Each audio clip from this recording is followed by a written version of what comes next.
Hello again everyone and welcome back to Reddit Aliens. I am John and as always thank you so much for being here. A good topic for you today. Let's do it. Who is the most dangerous person you have ever met? Please remember to like, share, hype, listen and ask for shoutouts, and subscribe. In my house, by the way. Guy I used to use as a laborer just pled guilty to 2 murders from decades ago. The only reason he was caught is because another guy ratted him out to the feds to get leniency for his own unrelated charges. Best laborer I ever had, ironically. Probably my ex-best friend. I learned his dad was high up in the Aryan gang and a drug trafficker, and that's why he was being housed by a foster family along with his little sister. He wasn't about their beliefs at all and did not communicate with his dad. He opened up about how he struggled with a previous meth addiction. However, he was sober when I met him and all throughout our time as friends. He was a good dude, when I was hanging out with him at least. Very street smart, honest, great listener, cared for others very deeply, would give you the shirt off his back type of guy. He saved our asses from getting jumped in an alley one night by being hyper aware of the dudes taking an interest in us while I was oblivious. Grew up super sheltered. I thought he wanted better for himself out of this life, and it seemed like it at first.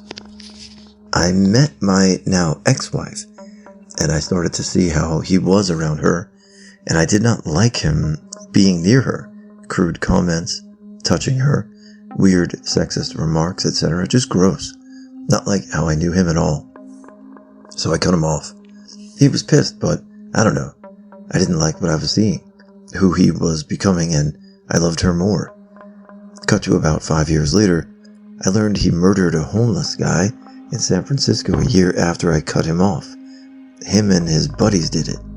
What's wild is he reached out to me after he did that, but before he was caught, asking for a place to stay, but I said no.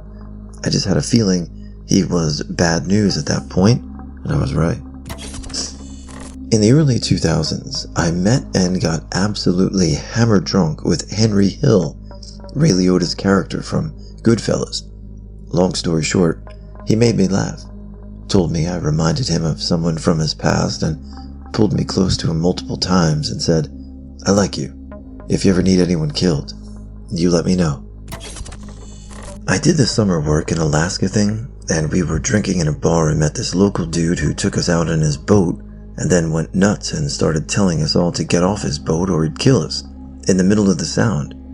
And he started throwing his own shit off the boat, and then he started crying and went back to the dock, and when we told the local cops, they said, "Yeah, you need to avoid Clayton. Dude is in and out of API for violent shit all the time." We were lucky no one got hurt. I had a guy in my scout platoon in Afghanistan that was the calmest killer I ever saw in 10 years in. He was the coldest, calmest guy under fire I've ever seen. Never batted an eye, even under heavy fire and ambushes. I never heard him raise his voice, which is very rare for an NCO leading Joes. We were on patrol one day. Hear the typical snap bang of a sniper taking a shot at us. He whirls with his M4 and fires, dropping a guy off a rooftop with a single shot, just as calm as anything. He comes over the net to me. "B2, this is B4, one enemy KIA," like he was ordering at a drive-thru. I saw him do that, and many other things that would send most people barking mad up a tree. But he was just as cold and calm, like he was at a picnic. I'm convinced that man was born to do the job he was in. The Golden State Killer was a regular shopper at a grocery I was an assistant manager at. He was a chill dude who always would come and talk to our store manager every visit. Creeped me out when he was arrested. Years back, a couple of friends and I had just gotten back from kayaking and were at the house in SeaTac, south of Seattle, offloading our kayaks, when their neighbor from down the street stopped to talk. His name was Gary Ridgway, the Green River Killer. My line of work put me in contact with Marjorie Deal Armstrong. She was featured in a Netflix documentary, Evil Genius, and orchestrated the infamous pizza bomber murder in Erie, Pennsylvania. She was pure evil. Looking into her eyes was like looking into the void. Very, very unsettling. A boy of 14, I was 13. He invited me to a party, his brother's birthday. Turned out, it was not a McDonald's kind of party, more of a wild bash. He was giving me juice laced with vodka, very small amounts, but I got drunk and dizzy without noticing. He was getting handsy outside, and then took me inside. He got me to a small room out of the party and pushed me on the bed. I was struggling and pushing back. My friend from school noticed outside that something was not okay, so he came searching. My mom came shortly after. It was 9 p.m. and after my curfew, and first and the last time I missed it. I was unharmed. Nothing bad happened. It was 30 years ago. He was the most dangerous person I've met to me because I was unprepared. From that moment, I was. My sister-in-law's father was in a Russian prison during the Soviet era. Got the tattoos to prove it. I actually get along with him, but he's definitely got the look and demeanor of someone who had to do some serious things to survive. Grew up in a big Serbian neighborhood. All the dads fought in the Croatian War of Independence. I did a project in high school about the war and interviewed a couple of dads who fought. Terrifying. Also worked with a kid associated with the Taliban. Didn't know at the time until he left and was killed by a bomb. Crazy story. I was living in Nepal in the year 2000 and had the fortune to meet the royal family several times and made the acquaintance of the Crown Prince. The Crown Prince was about my age, and we had common friends, so we went to a couple of parties together, and were on friendly terms. A few months later, he was implicated in the Nepalese royal massacre, killing 10 members of the royal family, including himself. Many of the Nepalese I know dispute the official story of the massacre, and believe he was framed. Alright, just a warning for those sensitive to these types of things. This next story features just a little bit of animal violence. The rest of the stories are pretty clean, so you don't really have to worry too much about it. Anyway, I hope all is well. And again, feel free to ask or listen for any shoutouts. And we'll see you tomorrow. Ciao, guys. My ex's father. He was a very violent person. He would beat up his kids with a pipe, force them to eat a lot of food, and if they vomited, he would force them to eat the vomit. He had a female dog that wasn't fixed. When she got pregnant, he would drown the pups by putting them in a bag and throwing it in a pond. Then he found Jesus, and now he likes to pretend he's a good guy. But you can see the craziness in his eyes, like he's constantly angry and about to snap. I worked in a challenging and violent behaviors unit when I worked in a care home. One of our clients was once called by the Daily Record the most dangerous man in Scotland. He didn't seem dangerous to me.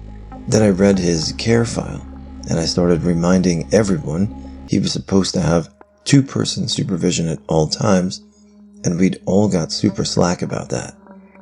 And I got told I was being silly, that was all years ago. I refused to work with him without a partner present. Some of the other care workers backed me, some didn't. Then there was an incident, and let's just say that nobody was making fun of me after that, and everyone wanted to partner with them when working with him. A lot of my families were involved in the Glasgow ice cream wars. One of my uncles is in prison for multiple murders and was jailed in 2012. I've sat in the same room as him and some of my family members who were involved in that life. Just an innocent wee kid, not knowing what was going on in the world. Paratrooper from World War II. The man was in demolition and obstacle clearing. He was trained in high explosive creations and applications. He would build a bomb with contents of an average kitchen that could level a house, and had done so. Chemical engineer pre-World War II. He had survived D-Day, on a glider as part of the Pathfinders unit. He survived the Battle of the Bulge. He once said, "I know for sure that I put 43 men in their grave, but it's likely more. So I owe that to any god up there." He could never watch Saving Private Ryan all the way through. The knife duel to the death at the end of the movie was too real. And he had been in that kind of situation more than once and came out the survivor. He was in his 80s when I met him, and he was still a terrifying force to reckon with. I was at the bar in an upscale Italian restaurant owned by a friend. I'd be there 3 or 4 nights a week. This guy alone was sitting there. Owner seemed to know him, so we struck up a conversation, just small talk. He was great to interact with, had a good sense of humor. We both ended up eating at the bar instead of tables. After a long wine and grappa-soaked evening, it was time to say goodnight. So I told him I hoped to see him again soon. I enjoyed his company. He just smiled and said it was nice to meet me too. He surrendered to police the next morning. Turns out I was sitting with a hitman the whole night. He worked for the biggest mafia family in the city and killed 3 guys a week earlier and knew the police were looking for him. The next time I saw my friend, the owner, I asked him if he knew. He knew, and he said his friend told him to thank me again for joining him for his last meal. Not that this is relevant, but this was in Montreal. My father. Thankfully, he died 10 years ago. He was a convicted murderer, artist, among his many convictions. My mom was 17 when he groomed her. He was 36. It was before the internet. She didn't find out what a terrifying person he was until she was 18, married to him and pregnant with me. He stalked us for years. He held us hostage for 3 days when I was 6 because he was mad my mom tried to escape. We'd fled the state. He found us. During that 3 days, he almost killed my mom. It's honestly a miracle she survived the viciousness of his attack. Her ear was almost torn off, and she could no longer have children after what he did. I witnessed it. We ended up changing our names and moving roughly a 24-hour drive away with nothing but the clothes on our back after she healed from the attack. She chose a 3 strikes rate since he had enough violent felonies he wouldn't risk coming there. I almost chose not to have children because so many of my half-siblings were like him, violent criminals. I was scared I'd be cursing a child to be evil. I waited until my late 30s to have kids as a result. My mom grew up down the road from Ted Bundy. She met him a few times as a kid. She said he was unsettling, but she couldn't explain why back then.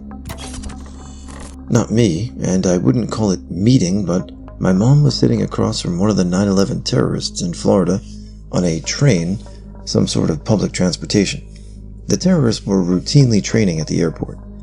She said some girls were trying to talk with him and flirt with him, and he just looked straight ahead, stone cold like a dead man. I pulled up a picture of the terrorist and asked her to point him out, and she pointed him out so fast it was disturbing. I looked it up, and her story holds true. My sister was starting college right around the time he was reportedly down there. It was Marwan al-Shahai on Flight 175. I worked at the Gerald R. Ford Presidential Museum for a year or so in college. Occasionally, President Ford would visit. Before each visit, the Secret Service would come and make sure everything was ready. While they were always polite, they had an air about them that screamed not to mess with these guys. It always felt different when they were around. If they said to do something, we did it. No questions asked. It was on a recent trip to Istanbul at the rooftop bar of the Swiss hotel of the Bosporus. I like upscale rooftops, so took an Uber out there just to get up there and have a drink. As soon as I got up there, I noticed these very big security guards, all strategically positioned at corners of the rooftop, scanning the entire area, completely alert. It was like 1 a.m. or so at the time, and these guys were fucking huge. I'm a big guy myself, over 215 and 6 feet, but these guys were bigger. The smallest was 6'4". The one that really stood out, though, was fucking massive, easily 6'8", 6'10", square jaw, thick neck, pure muscle from head to toe. He was so muscled that You could see the outlines of his physique through a very badly fitting jacket. It was a bit chilly, even though this was in May. The jacket was badly fitted, probably because he had at least one gun underneath it. Very rugged looking, like he had been some special forces military team and seen actual action or something of that nature. Like I said, I'm a big dude, not easily intimidated, but this guy looked like and gave off the vibe that he could easily kill someone with his bare hands, and by someone I mean me. The thing was, he didn't even look particularly mean or anything. Would crack the occasional smile when he went over to talk to one of the other guys for a second or two before returning to his post. But everything about him said, if you with me, I could kill you in a variety of ways. I've never felt like that before in my entire life, and I still don't know what or who was on the rooftop that required that level of security. My dad knew some really crazy people when I was growing up. One time at a dinner, he had a friend come over who was fresh out of prison. He was an Arab guy named Bassam. He was a scary looking guy, partially bald, scars on his face, and a full set of gold teeth in the front. Bassam was a hitman. At dinner, he told me a story about how he once executed a man in a park in Montreal. He said he knocked the guy down to the pavement with the butt of a shotgun, then point blank he blew the guy's head off. The brains splashed back so hard they went up his nose. He said all he could smell was brains for 3 days. I traveled to New Zealand in 2012. Out drinking, I meet this guy who didn't give a taking drinks off the table that people ordered. Being 21 and drunk, it was hilarious to me. Looking back, he was a sociopath with others at the bar. There was a news piece about cars being blown up. Just something you see and go, damn, that sucks. Cut to 1 a.m. at a different spot. Run into that guy again. He had been talking my ear off at the previous spot, so I was pretty done talking to him. He's spouting off random nonsense and realized he's kinda crazy, so I just started agreeing with him. All of a sudden he goes, I like you. Do you want to come with me to kaboom a car? I'm like, what? You know, makes the sound a 6-year-old would make of an explosion with the hand gestures and everything. I was drunk and almost agreed to it. He had a sober moment of realizing I'm in a foreign country. Leave. Next morning, his picture with a "Have you seen this man?" as a caption on TV. I was in Bosnia on a charity trip from uni, and basically, long story short, my friends and I made friends with the town's main mafia guy. All the local police flashed their lights at a mark of respect. He drove us all up a mountain once, and my boyfriend genuinely thought he was going to kill us, but he just wanted us to see the view. He did a birthday party for my friend and I, and got some of his minions to bring us cake. He had a baseball bat in his car, and once I teasingly asked if he enjoyed playing, and he snickered, yeah, Bosnian baseball. He was clearly a very dangerous character, but lovely to us. I blame my ADHD for this and many other ill-thought-out friendships and decisions I made in my 20s and beyond. This is a regular customer at work. He speaks to what I assume is his spouse like she's a child. Put that back. It's $4 more. We can't get that. You get the cheap stuff and that's it. Go on, get something. Are you getting something? Do it now. Hurry up. Meanwhile, she looks constantly scared. At one point, he tried to get my attention and I didn't hear him, so he had to repeat himself, and he did not like that. He grabbed my work equipment, cart, from me, shaking it, trying to push it into me, yelling, "If you don't want to work, then don't work." I'm 99% sure he beats her for fun at home. He had zero problem trying to hurt me in public for not hearing him once. My dad. My sister was assaulted by a boyfriend when I was 19 and she was 17. I knew the guy pretty well and counted him as a friend, and my sister and I are really close. I was livid and convinced I'd murder him. Fast forward to an argument between me and my mother about it. She refused to let me leave the house, and my dad, who's super gentle and a silent-minded guy, just sits there. I started getting into him for being a coward and not doing anything. I said some pretty horrific shit, and next thing I know I'm on my back looking for the ceiling. Only time my dad ever hit me. So I got a bag of peas on my chin, Mom looking after me, and Dad is gone. He was out for 12 hours and came home late at night. Never said a word about where he'd been. I get a call the following afternoon. The ex-boyfriend got jumped behind the bar he worked at. Apparently 4 dudes with metal bars beat him into a coma so bad he spent 4 months in the hospital to recover. When he walked out of the hospital, he was a paid visit by a random human, went home, packed his shit, and flew overseas that night. Never seen or heard of him since. Dad works in construction and knew a fair few maniacs. Stick don't have any of the story from him directly. He just says, "I'll tell you when you're older." I'm now 45. Mother just smiles and says, "I'll tell you when you're older."